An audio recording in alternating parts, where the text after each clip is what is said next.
Muraho neza nshuti nk'amaguru, amahoro y'Imana nadusakareho. Tubashimiye kuba mwarahisemo neza muhitamo uyu muyoboro dusangiye witwa Inkomarume. Uyu ni umwanya mwiza wo gusogongera ku mateka y'u Rwanda binyuze mu ngeri zitandukanye z'ubuvanganzo, ubwiru, ubucurabwenge, insigamigani, ibisigo, ibyegeranyo ndetse n'ibitekerezo. Njye ubibategurira kandi nkanabibagezaho ndi Inkomarume yanyu. Ibyo ntarabona nabisanze aho ntaragera. Uyu munsi twabateguriye amateka ashingiye ku akatariho ntigateranya.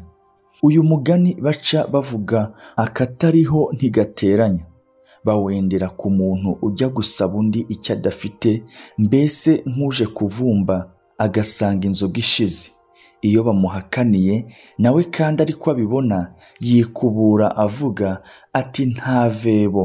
Akatariho ntigateranya wakomotse kuri Nkende ya Rwirenga w'i Nyakabuye mu Gishubi cya Muganza Hirukoma ku Gitarama ahagana mu mwaka w'1800. Nkende uwo yari umugaragu wa Buhangwa kuri Mibambwe Sentabyo kuko yari yaramuhatse bakiri abana bato.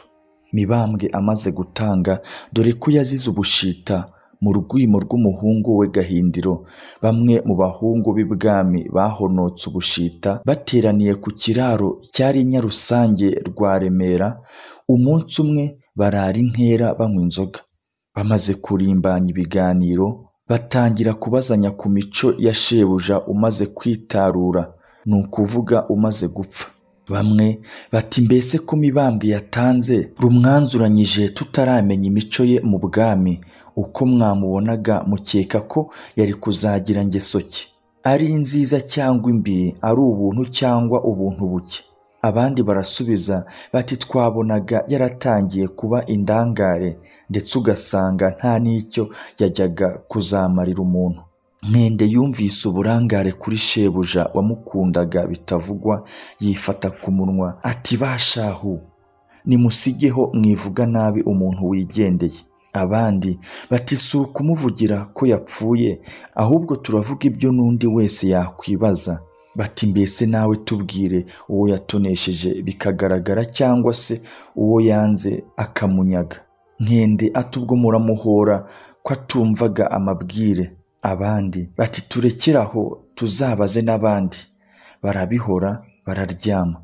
Bukeye bazirikana abantu bashobora kubamara impaka bo mu kindi kiraro, bemeranya abo mu Gisenyi cya Muganza, babaha umugambi wo kubasanga iwabo. Bigeze nimugoroba, abahungu bo mu Gisenyi bashyira nzira bitaba bagenzi babo b'i Nyarusange. Bamaze kuhasesekara batereka amayoga, baranywa, baratarama. Igitaramo kigeze hagati havamo umwe ati yemwe bahu, ubu twabatumiriye kutumara impaka twaraye tugiye. Abandi bati impaka ki? Bati twaraye tubazanije imico Mibambwe yari kuzagira iyo aramba ku ngoma ntirumwanzuranye. Twese twemeza ko yari yaratangiye kuba indangare. Bati keretse Nkende wenyine wavuze ko nta muntu bari bahwanyije ingeso nziza. Tubonye impaka zibaye urudaca tubipfundikiraho, none nimudukiranure. Bose bariyumvira. Bigezaho bati cyakora abavuze ko yari amaze kuba indangare nibo bamwitegereje by'ukuri, koko nta mico ye wagize uti ni myiza cyangwa ni mibi, kandi rero byombi utabifite nta muntu burimo. Nkende yiyumvira akanya ati twoyayo ariko ni ishyano.